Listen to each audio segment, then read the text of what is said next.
Ladies and gentlemen, podcast listeners of all ages, are you bored with traditional and dull real estate content? Yes! Do you want to be entertained by the most successful, innovative, and forward-thinking industry professionals? Yes! Do you want to elevate your business, be challenged to take action, and raise the bar in your personal and business dojo? Yeah!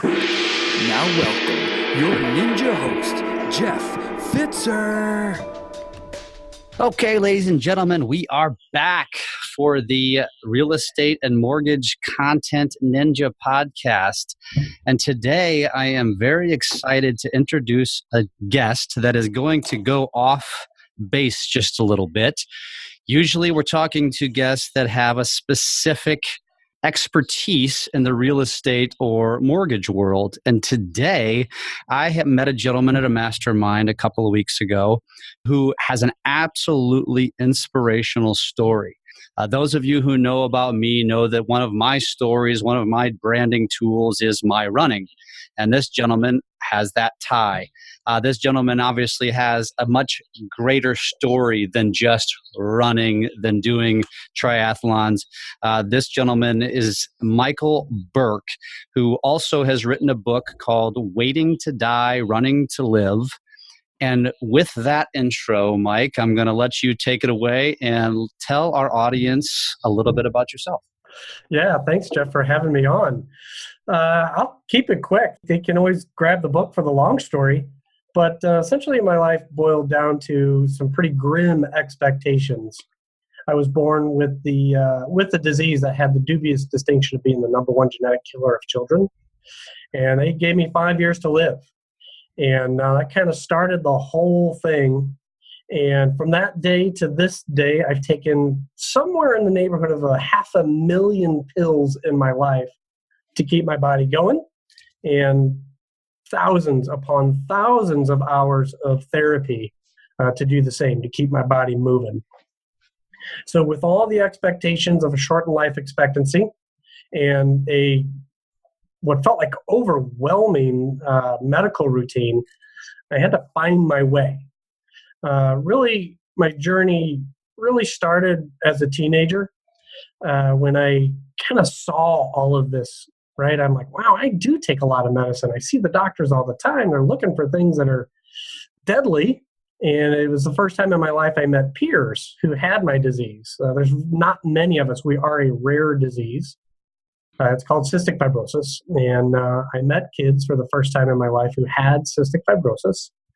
And while I was living a very quite normal life with the disease, they were really suffering very greatly and quite frankly dying.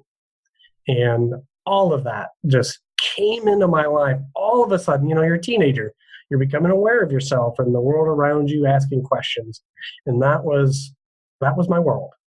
Awesome. And let me add a little bit to this as we go into your story a little bit. And part of the reason why I mentioned why I had you on the podcast, which is part of one of your passions, which is running. But the main reason is the inspirational piece and your drive to just live, which is very difficult probably. And I'm sure you hear this and you do this when you speak and you coach is talking to professionals in our world. And in our world, we're entrepreneurs essentially. We're salespeople who we have to, make sales to live, to feed our family.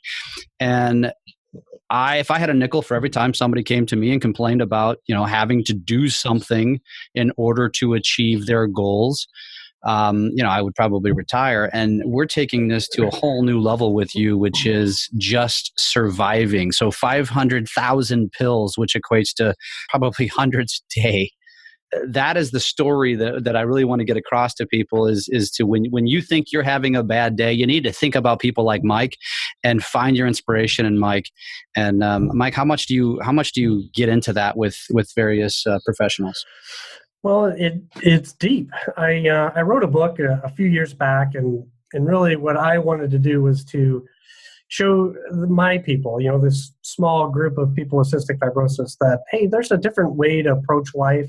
It doesn't, you don't have to focus on the negative. You don't have to be limited by expectations or either limited by the body that just doesn't do what you want it to do. And so what I did, though, is I thought, I think this is a universal message. I didn't know. So what I did is I sent it to a number of friends who were consultants in business, whether it was leadership or behavioral styles or coaches of, performance coaches. They're like, Burke, you got a lot of good stuff. So they started turning me on to different things like positive intelligence and positive psychology and grit and all of these concepts that I just thought were my little existence. And I thought, wow, these concepts really are universal. And my gosh, what's good for me at home is good for me at work. And the more I thought about it, the way I thought about challenges, I looked back at my career, which was pretty good, couple different careers, very uncommon success, to be honest. And I thought, oh, I was applying those things at a younger age to my business success. I just didn't have a language for it, and I didn't know I could be intentional about it. I was just stumbling across it. So let's rewind the clock. Let's take it back to, you when you were diagnosed, which I believe I read that it was at 14 months.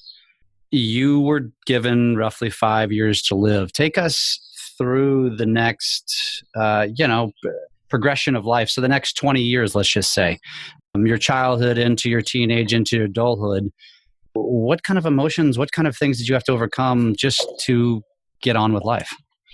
Yeah. So from the time I was about 6 months old to 14 months old, I developed this relentless cough. And what was coming up when I was coughing was really disturbing to my mother and father and the doctors. I was in the hospital 4 times with what they thought was pneumonia.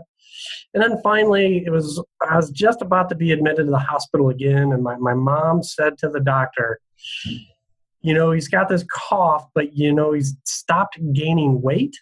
And the stuff that's in his diaper looks like it's from an alien. And I mean, this is a woman who had 4 kids. I was the youngest of 4. So she's used to all that stuff. And the doctor knew. He goes, all right, I know what it is. Go to Cardinal Glen tomorrow. So I get diagnosed, and what little medicine there was changed my body. I started digesting food. So part of the problem with the disease is I simply don't digest food with right now 10,000 pills every year. The other issue, the bigger issue, is the lungs. The lungs attract bacteria. So normal bodies don't attract the bacteria that I have. So I got to be real careful in lots of things I do. But once I got on the medicine, Jeff, I started thriving. I started gaining weight. The cough cleared. It never goes away, but I was able to play soccer and baseball and backyard football with my brothers and, drink out of hoses, which we would very much not do today. But, it was the 70s. That's what you do. Eat dirt, all that stuff. So childhood became fairly normal. I took a lot of pills, but I didn't know I was abnormal. My buddies that I grew up with, they didn't ask about it. They didn't care about it. The parents that my parents were friends with, they didn't care. I spent the night at their houses. It was just this very normal childhood. I just happened to go to the doctor a lot and take all these pills. That's crazy. And so you just mentioned something, drinking out of a hose, which, I think most of us humans in general, we take that for granted. So, your disease, CF, is one of which where you have to be very cautious and careful about, getting sick, right? Germs.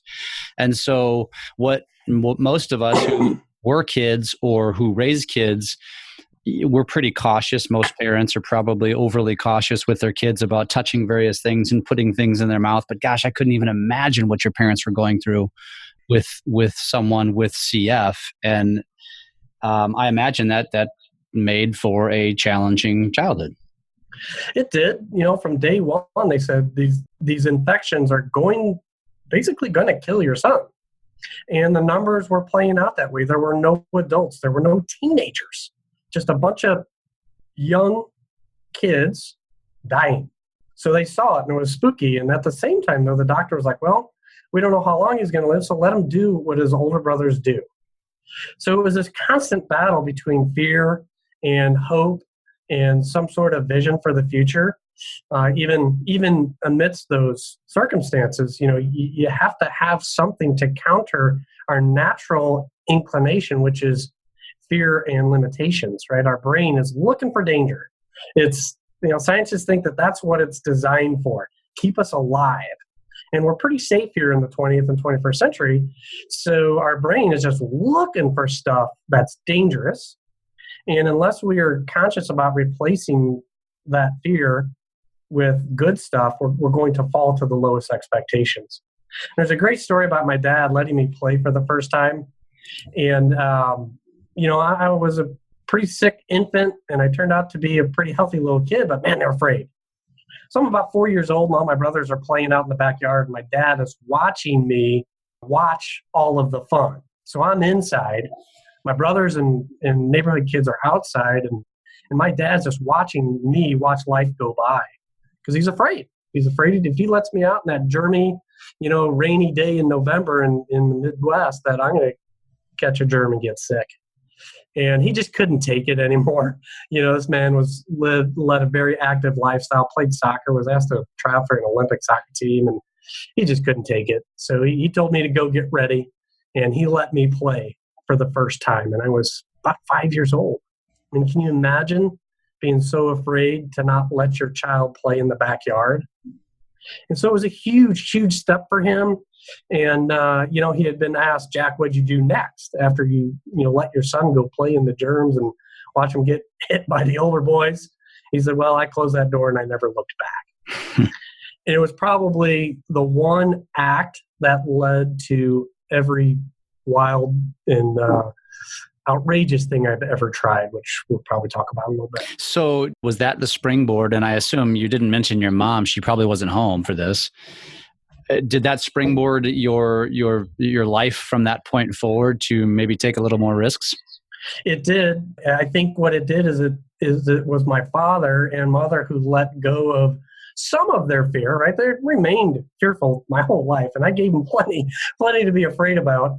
But when it came time to, get out on the soccer field or go camping and go swim in a river or a lake, full of germs, they're just like, well, we're going to raise Michael like the other boys, and this is what we do. So, yeah, it was like the first step in many. And then, my dad really encouraged me at times where I really doubted my own future.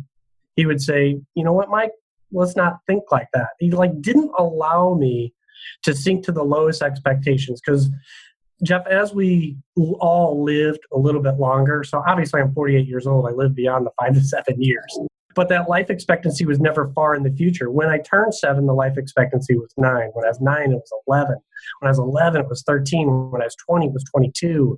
And only on my 30th birthday was I beyond the life expectancy. I was beyond my life expectancy at 30 years old. But all of those years growing up, the life expectancy was just 2 years in the future. And without that encouragement from my dad and challenging me to think beyond those limitations, I don't know what I would have fallen into. That's amazing. So two things on that. Number one, because I have to ask, your whole life it's been looking okay, like your book says, waiting to die. I've maybe got 2 more years, maybe 3. Where are you today? You're at 48 years old. You've blown those you've blown, I guess traditional, obviously life expectancies out of the water. What is it today? Or are they just saying we don't even know anymore? We give up on this guy. He's proving us wrong. Yeah, it's interesting. So every day since my 30th birthday has been a day beyond my life expectancy, and it still creeps up, which is the encouraging part for all of us. It's really somewhere in between the mid-30s and early 40s. They really can't tell because there's such a wild discrepancy in how long we live. I mean, there's still kids dying at young ages, and then you got outliers like myself that are living long lives with my original lungs. I mean, that's a benchmark that is huge success for us. I have my own organs. I want the audience to think about that. Not only am I alive, which is a miracle, but I have all of my own organs while my peers are dead, or they've had double lung transplants, or they don't have their own liver or kidneys. It's just this mess of a disease. So at some point I was just like, man, I can't think about that life expectancy anymore because it just dictated my life in such negative ways. And that's where that waiting to die part comes in. I was pretty convinced I was going to die. There was no evidence to counter that. At 25, I was an old man. I didn't know anybody older than me. I couldn't even imagine. I could not even imagine. And like I said, to put it into context of what most of us complain about on a daily basis, and then to talk to somebody and learn your story is a complete slap in the face. I mean, really, it is. It's for anybody who goes through anything like you with a chronic illness, and most of us complain about the weather, or complain about, having, let's put it into business terms, because that's what this podcast is about, which is complaining about the activity that is necessary in order to achieve success. And success in our world is monetary gains, or as professional gains, or as promotion. In your life, it's about living, and is absolutely amazing. And it is an inspiration. It's a fascinating story, and it's an honor to have you on this podcast. Yeah, you mentioned about the activity, and this is where our worlds come together. My world with this disease, and my world in business, because I have been in sales my whole entire adult life, actually going back to high school, and I've had this disease my whole life. And when I found what was good for one is good for the other, because life doesn't stop at work, and work doesn't stop when you're at home. So when you're in real estate and the mortgage industry, like the folks you serve, there's a lot of activity that has to be done, and it isn't always fun. We don't always know. The things that we do don't always work out exactly the way we want. And that's very similar to what I have to do. I have to take 36 pills a day. That's 13,140 a year. I have to sit in machines or exercise at least 500 hours every year. No break from that, right? This isn't just a one and done kind of deal. This is a lifetime of critical and unfun activity that doesn't always pan out the way I want. I still get infections. I still have to go to the hospital. I have a port in my chest to receive antibiotics, because these antibiotics just burn your veins. So things don't always work out just the way I want. But if I don't execute the small things consistently and well, I can't have the things that I'm striving for. Like life. Well, and not just to live, right? There was a time where I felt like surviving was the game, right? Man, if I just live, it'll be good. And then it just wasn't enough. That wasn't enough. And I started thinking bigger and bigger. I thought, well, if I'm going to have to work to have insurance, to have some sort of normal life, I want to kind of be the best at what I do. So I wanted to become a director of sales in the hotel industry. And I did. And I had to execute a great many small, unpleasant things, because I kind of got a specialty in the hotel business. I went looking for trouble. I fixed the trouble, and then I was promoted. So by doing the things people didn't want to do, the things that scared other people, the things that were tedious to other people, I did on purpose. And I was a director of sales in 4 years, went from not one day of experience in the hotel business to a director of sales in 4 years. Wow. By doing the difficult things. And what's interesting, at the same time in my life, I didn't want to do the difficult things when it came to my health life. I was ignoring the big problem in pursuit of something else. But with that said, with that big goal, that giant goal of being a director of sales for an upscale, well-respected hotel company, I started executing a lot of little things that quite frankly, other people wouldn't do. And I got the payoff.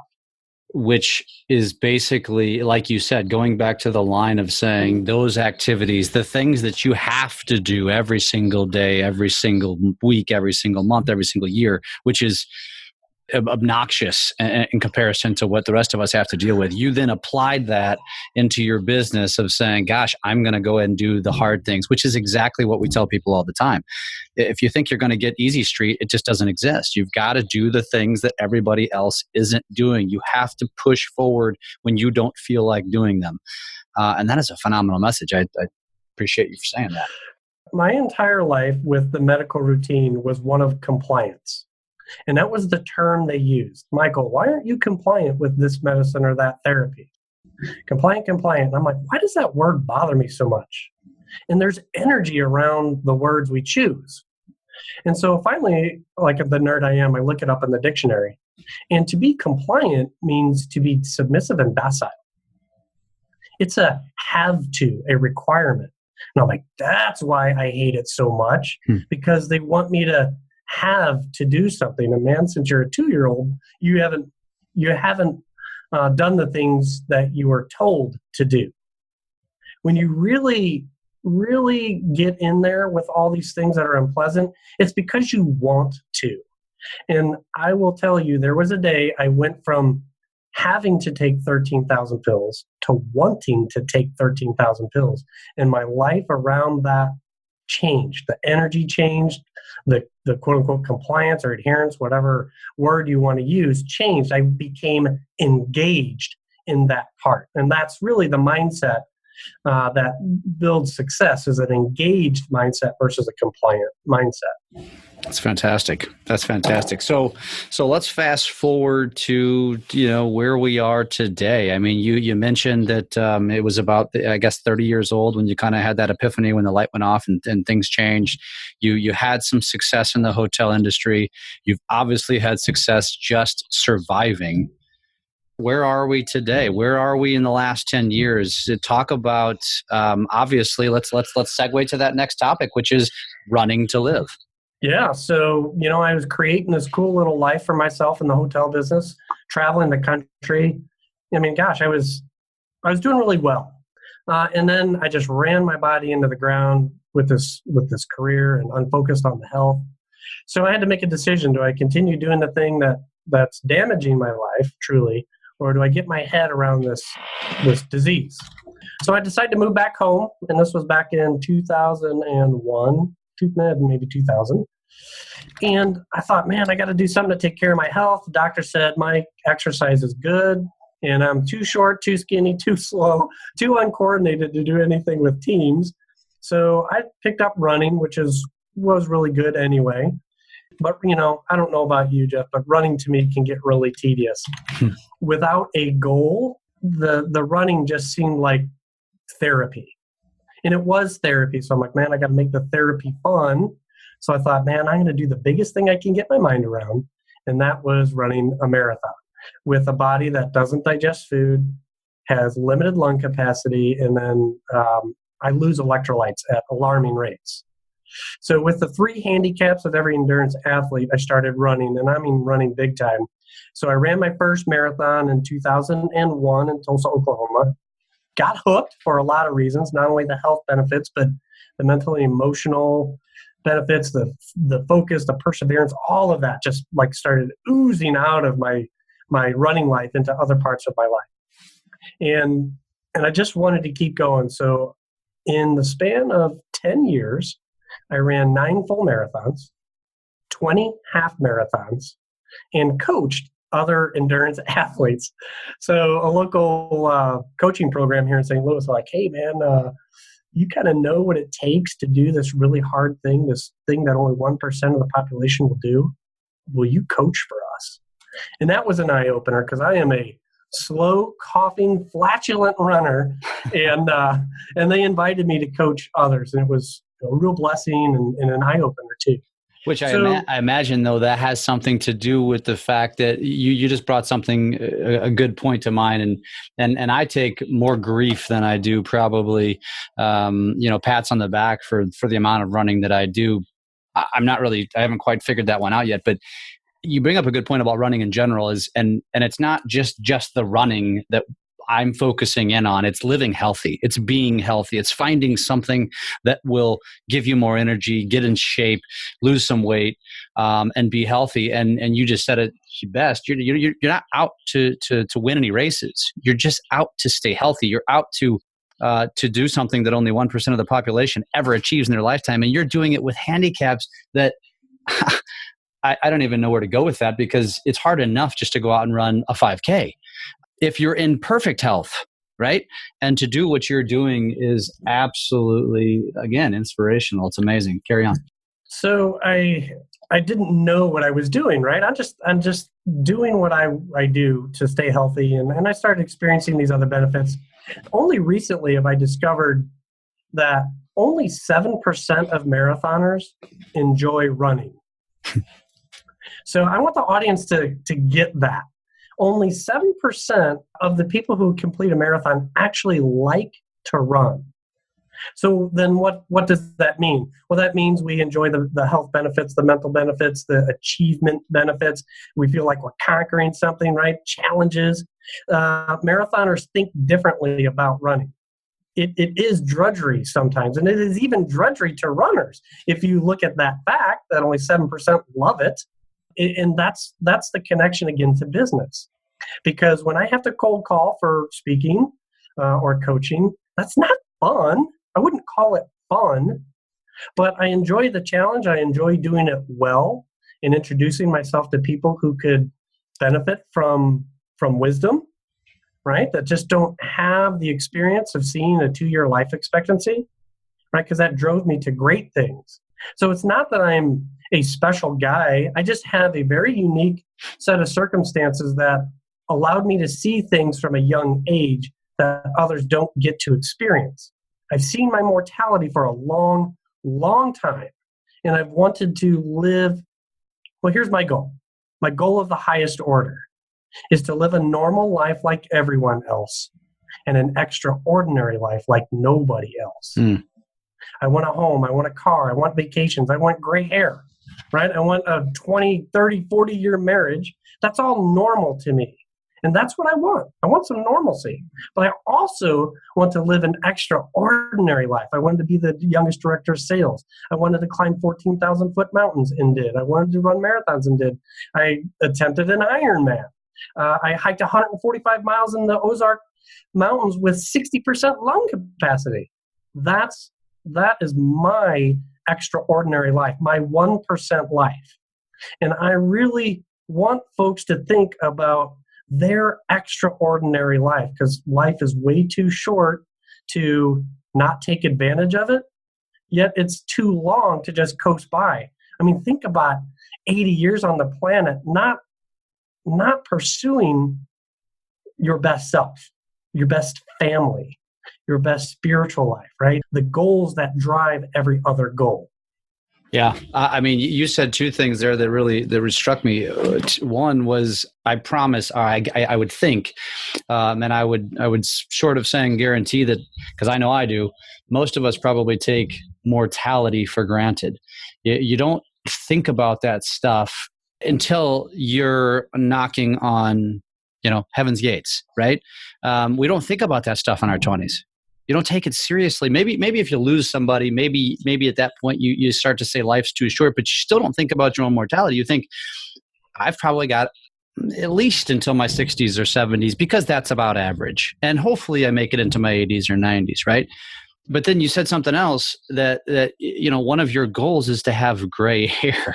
I mean, nobody has that goal. In fact, it's quite the opposite. We don't want to get gray hair, but that puts it in perspective right there, what you've gone through. That's awesome. That's awesome. And I hope that a lot of people listen to this and then put their own problems in perspective here and realize, man, I want to live an extraordinary life. I want to do things better than I've ever done them. And I want to achieve things all the way around the board. Like you said, this isn't just professional, but it's also physically. It's also spiritually. It's also in your family life. All of those things you should want to constantly achieve and get better and do better.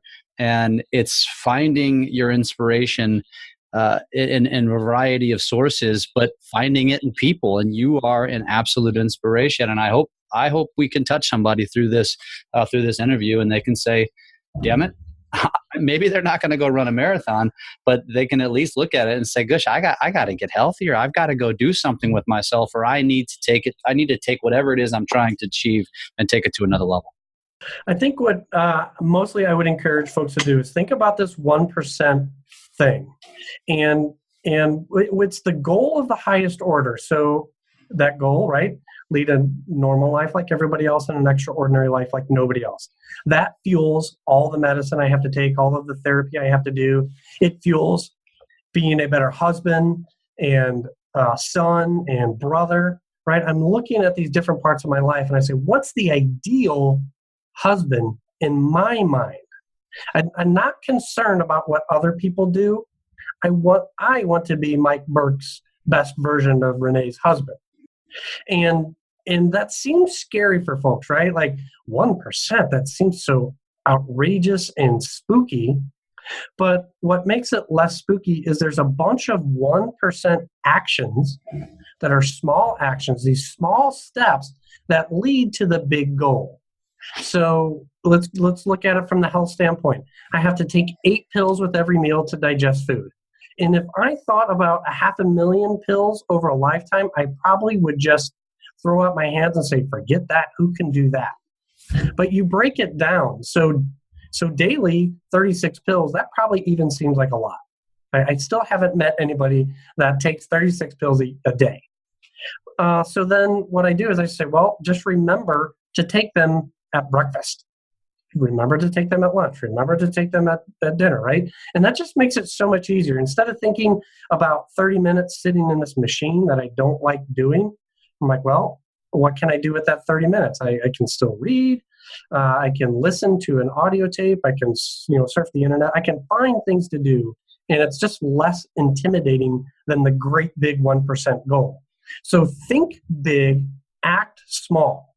And I think that gets people to that incremental change, which, last thing I'll say about this 1%, I have a friend who's a statistician, a statics professor at SLU. And I said, Ness, give me a graph on the effects of 1% change. So he did like 10 graphs, and he was graphing all kinds of stuff. It doesn't matter what it is that you're graphing. And what would happen is over a 365-day time period, this 1% change would just inch along, and it was almost unchanging for a number of days, maybe 30 or 60 days. And then all of a sudden, it started creeping up in this curve upwards. And then at some point, I don't know the exact day in the 365, the dang thing skyrocketed. It became exponential change. So incremental 1% change became exponential. And that's what I want the audience to remember. You don't have to make massive, sweeping, intimidating changes right away. Some people like that. That's what I like. I just like going for the stars. But I've had 48 years of figuring that out. So think, what are the little things I can do to become the 1% spouse, the 1% son, daughter, right? The 1% salesperson. It's focusing on the little things, which I believe there's a book about that from Andy Andrews, and we tell people this all the time is focus on one thing at a time as well. And I think that kind of lends into that is focus on what you need to do to improve yourself, which may only be 1%. It may be very, very small, but focus on it, dominate it, and then move on to the next one. And I guess that's where it then incrementally gets bigger and bigger and bigger, and that's where improvement happens. Absolutely. Think about it. Say one of your 1% things is to be a better communicator. Well, that's going to work at work. That's going to work with your relationship with your significant other, with your kids, with your community, right? And that's just one little thing, but it just all spills over. So I think what we get into is there's so much I want to change, for those folks who realize that challenging themselves is good. Sometimes it can be overwhelming. There's so many things that we'd like to get better at. Like you said, pick one. Make a list of a few, but pick one to work on. And then really everything will get better. And I don't know the magic and the psychology behind that, but as you work on the one thing, all things get better. Amen. Amen to that. That's awesome. And if you don't mind, one of the quotes I wrote down when I listened to you speak was talking about setting really big goals. Do you know that the quote you were talking about where set your goals so big? Yeah, set your goals so big that if you fail, it's still a huge success. And it's still better than probably what everybody else is doing. It's way better than everybody else is doing. And the example I use is after all those marathons, after all those half marathons and coaching, I just wanted something bigger just to keep things interesting. I was a little bored with all that. And actually, a friend of mine wanted to do a triathlon. So we started thinking about tries. And I'm like, yeah, let's just go do a little sprint, a couple miles, a total 10 miles. And he's like, oh, no, I was thinking Ironman. And I was like, you're crazy. Now, this kid had CF. I'm 40 at the time. He's 22. I'm like, well, maybe if I was 22. But you know what? He challenged me.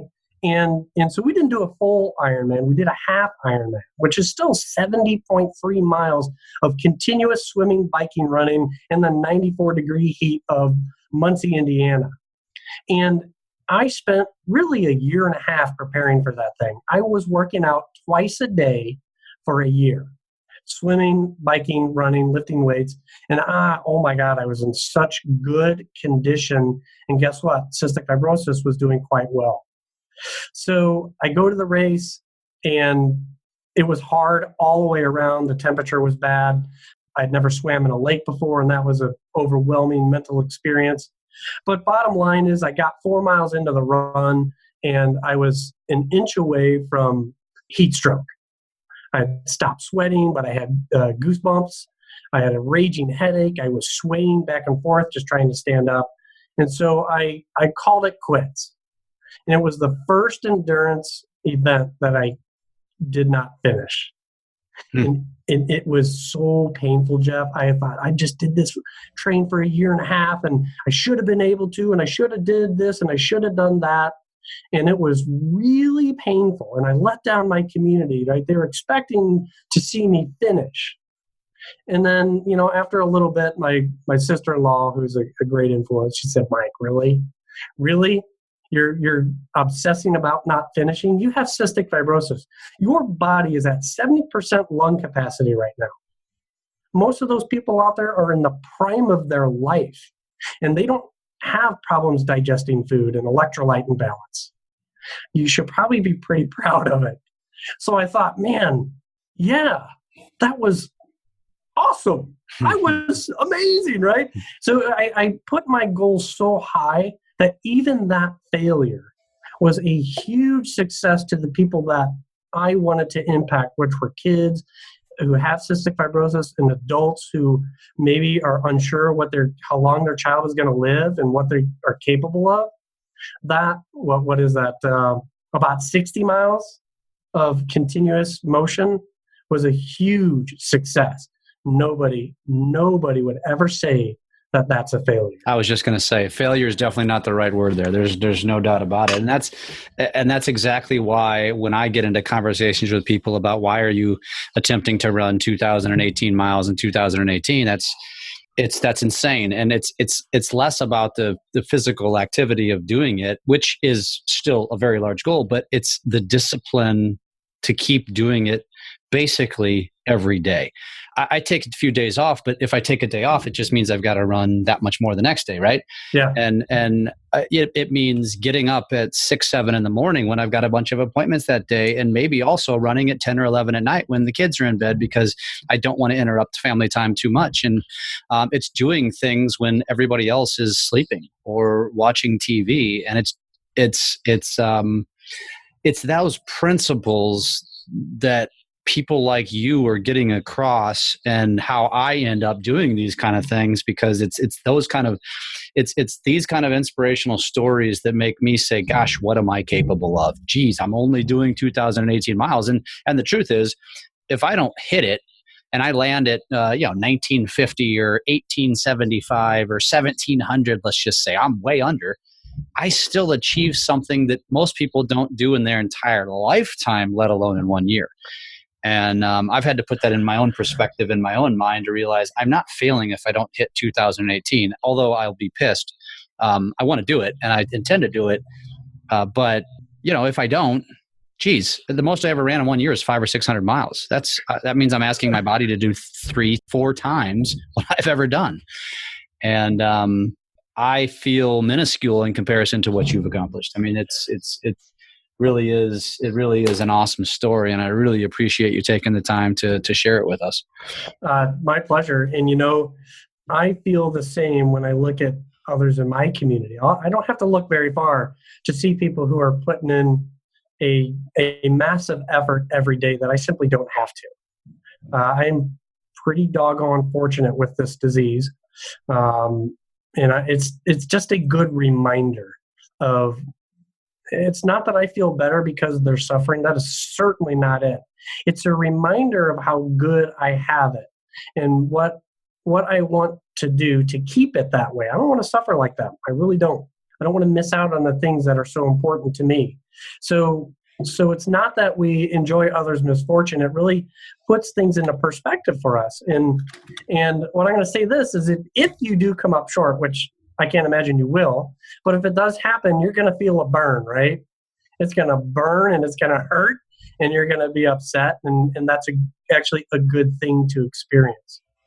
We're so worried about feeling negative emotions in our culture that we forget that sometimes those negative emotions drive us to very positive things, right? So that burn one might feel for failing a goal, feel it for a little bit and see where that takes you. So by quote unquote failing the Ironman, I had to reset on keeping with the regimen, right? Like instead of saying, well, I failed, forget it, I was like, man, I didn't do well. I want to continue to try and do well, right? So that burn helped me fuel continued activity, but I allowed myself to feel it. And I think sometimes we're so busy trying to not feel things that we don't allow ourselves to use those emotions as an ally.